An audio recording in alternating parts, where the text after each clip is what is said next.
Megan Monmier with the Chicago Tribune. Jed mentioned you asked them, how can they help make you better? When you kind of self-assess your game, where do you look at as an area or areas that you really feel like there's an opportunity to kind of take that area to the next level? I think offensively is a thing that has continued to get more and more consistent every year. And I've continued to grow in experience as a hitter. Obviously, the power has become, a lot more prevalent than most people probably would have thought.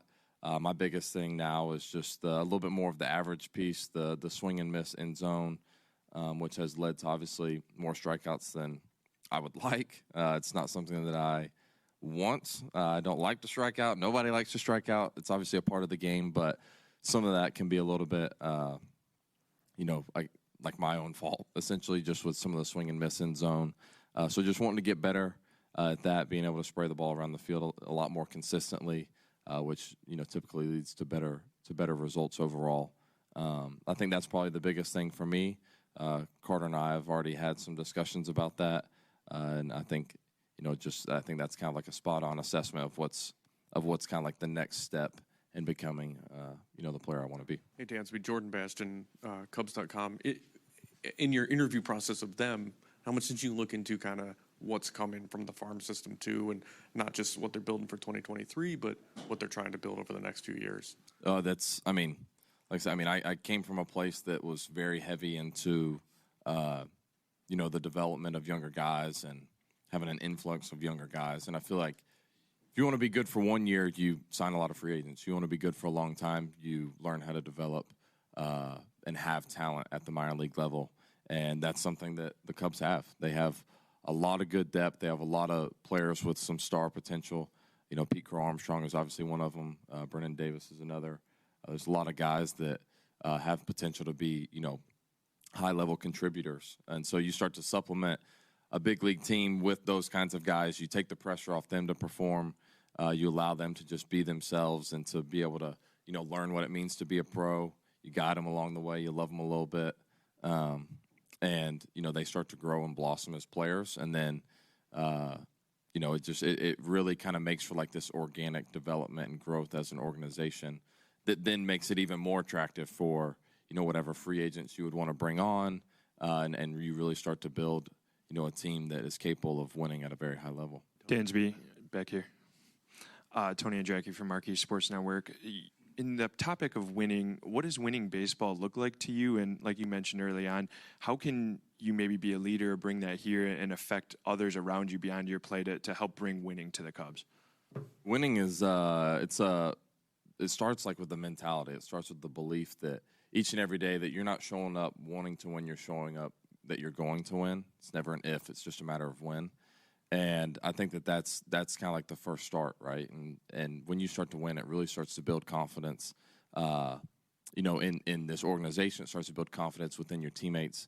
Winning baseball is really just about playing the game to win. And I know it sounds super cliche, but there are so many times and examples where you can tell, like, oh, this guy, he's doing this for himself, or, he was wanting to do this to get the RBI instead of moving the runner or whatever. And there's just so many instances where there's teaching moments of where, if everything that we're doing is, instead of me saying I'm going to go out and strike out 6 guys today, it's like, no, I'm going to pitch to win today. Sometimes it might be 8 strikeouts, 9 strikeouts. Some days it might be 2.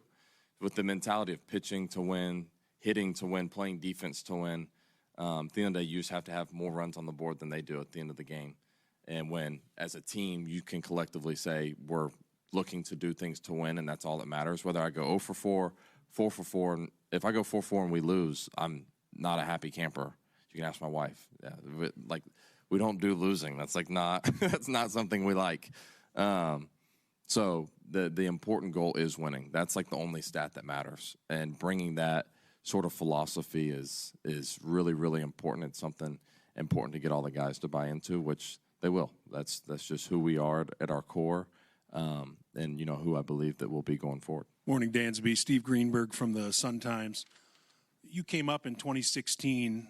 The Cubs were just soaring, right? You had Bryant, Baez, Schwarber, a shortstop about your age, Russell.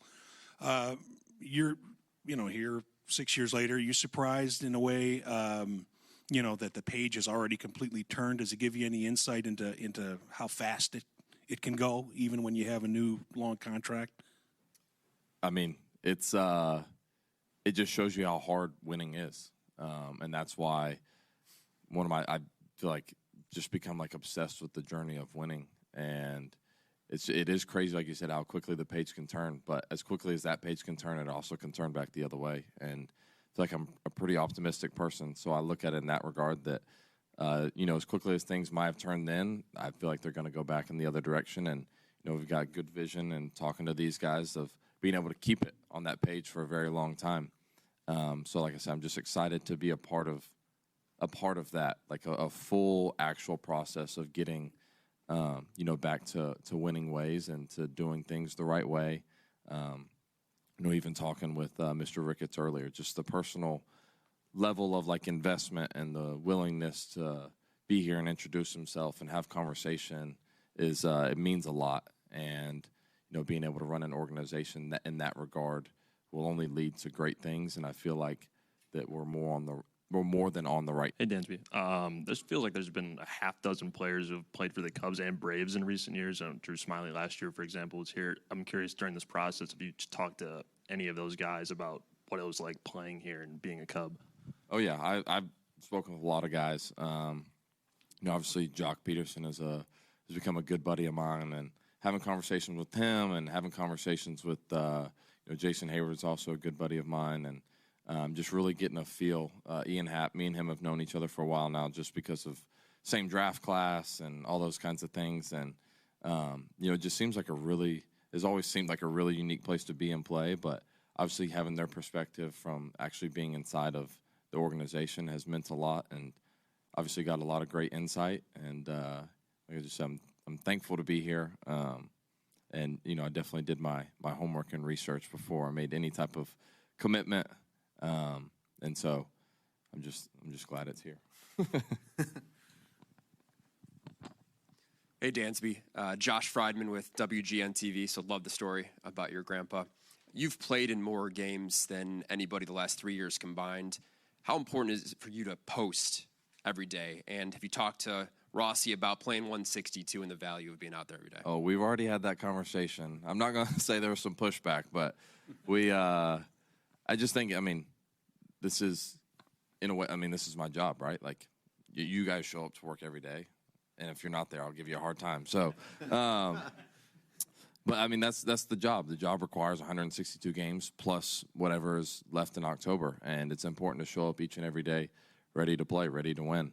Obviously, showing up isn't, it's not just about showing up. It's about showing up the right way and doing that to win. But I've always prided myself in playing each and every day, and been very blessed, by the good Lord to stay healthy the last 3 years. Have learned a lot about myself and the people I need to surround myself with in order to be able to do that. And I just feel like it's another, like you said, just the kind of another step to wanting to get better and to really, get more and more into my potential and surround myself with the right people.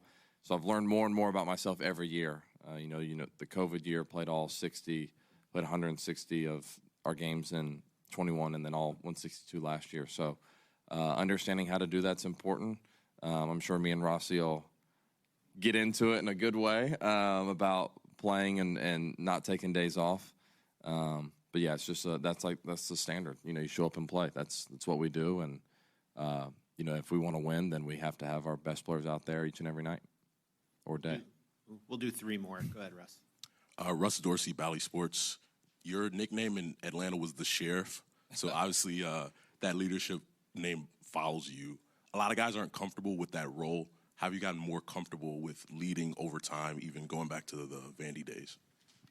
Yeah, it's so funny. The young kids came up with that, which is like such a young kid's nickname, the Sheriff. And like I said then, I'll say it now. Like I'm not running this like tight like ship that if you mess up, I'm like putting you in jail. Like I don't do things like that. I'm much more of a lover. I'm much more of like the serve first kind of guy. But I think leadership has been something that God blessed me with and has challenged me with throughout my career. And I felt like, even times over the last 6 years that I should have been doing more. I feel like last year was the first step where I really just fully embraced and like spread my wings of, taking guys under my wing and really just leading the team and the culture on how I saw it and how I wanted it to be. Did the same thing at Vanderbilt, and it's one of the huge draws to this place was I feel like if I'm going to become my best self and best version of, who God made me to be, I need to be in a place that really, really wanted me to shine as me. And that's something that I promised them, that I would always be myself, that I would unapologetically be myself at all times. And they really, really valued that. And that's something that really stood out to me during this whole process. So I'm hoping I have a new nickname that's not the Sheriff. But if it sticks, I guess. We'll do Meth and Andy. Matt's on CBS Chicago. What is it like to now get the opportunity to play in the same city as Mallory? And was there any nudging from her along the way to sign in Chicago? There was not any nudging. She just wanted me to go somewhere where we would win. So here we are, and it's it's a place that we believe in. But it means the world to me to be able to be here with her. Obviously, we just got married, and the last 4 years doing distance was, it was D.C. first, then it was Jersey for a little bit, and then it was Chicago. And, it could have been tough. It was tough at times, but being able to fully be in the same city, enjoy life together, as a married couple, being able to serve our purpose together, in God's kingdom means a lot to each of us. And to be able to now do that together in the same city is pretty amazing. And also, I always complain every year that I don't get to watch her play that much, except for on, my iPad. It's funny, we used to be like on the plane, and I'd have her games up, and like team would be like huddled around my chair watching her games. So now hopefully we can go be a little rowdy and ruckus at the actual stadium, and cause a little stir. So, but yeah, so it means the world to us. We'll do Gordon, and then we'll wrap up with Andy. Hey, Dansby, Gordon Whitmire with NBC Sports Chicago. You were part of this great shortstop class this year, and the last one to sign, sort of. So when you're watching the first couple of guys come off the board at the numbers they were coming off of, what were your thoughts on that? And then also, what do you make of that Carlos Correa situation with San Francisco and then the quick turnaround with the Mets? I'll tell you, I did all my physical stuff yesterday, and there's a good reason why I'm not a doctor. So I'm just going to leave it at that.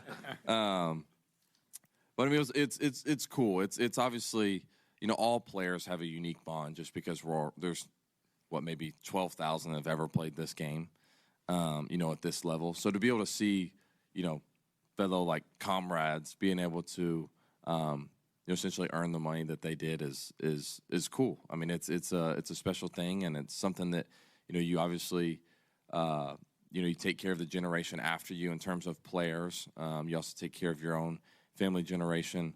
But I was just happy for those guys. It seemed like everyone went where they wanted to be. Everyone ended up with the organizations that they wanted to be at. And my feelings are the same. I was where I felt led to be. Like I said, we prayed about this a lot, and Chicago was where we felt led to be. And here we are, and I couldn't be, more excited for, today and obviously what's ahead. Okay, we'll finish up with Andy.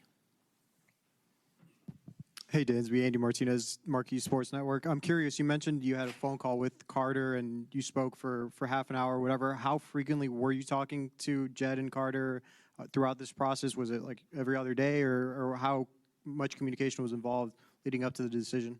So obviously they came down to Atlanta. We had a nice little lunch and got to take home a bunch of desserts. So that was already a plus in my book. But obviously Carter and I have a little bit of familiarity. I mean, we didn't truly like know each other, but it's funny. He played baseball with my brother, when they were kids. And then being able to, he went to Vanderbilt and knows Coach Corbin really well. And, we just kind of had that connection through Vanderbilt. So I felt like if I was going to call anybody and get it as straightforward as possible, it was going to be to him. And, I reached out to him, and he obviously took the time out of winter meetings to be able to take that phone conversation, which, meant a lot to me, and just kind of showed me the commitment that, he has to the organization. And, we just had a very, very honest, I'm pretty sure I started with listen, man, you're an Atlanta guy too. You're also a Vanderbilt guy, and hopefully we'll be in Chicago together. Like, I need you to give it to me as straightforward as you can, about the vision and what's ahead and, who's coming and how are we actually going to be good. And, I left that conversation feeling, better than going into it, honestly, and just really felt that, the work that he's done, in Cleveland before this, and then now bringing that, same thought process and, talent here is something I just really, really believed in. And, I know that he would shoot me straight because Coach Corbin would probably kill both of us if we were lying to each other. So, but yeah, I was just extremely grateful for that. And then the conversations, I mean, we had one long conversation and then there was just some back and forth with other guys that had been here or that were currently here, just to try and get a full landscape of, that. And I had my agency print out a bunch of, I got packets at the house of just like things of, guys on the team, guys that are coming up, just the whole situation of where everything's at. And so I definitely did my fair share of reading. Great. Thank you, everyone. Thanks, Dansby, for your time. We appreciate it. Thanks for coming out today. We can break out into larger groups if you'd like. We can have writers over here. We'll bring over Jed, Dansby, and TV's over there, and we'll just kind of shuffle. Great. Thanks, everyone. Thank you.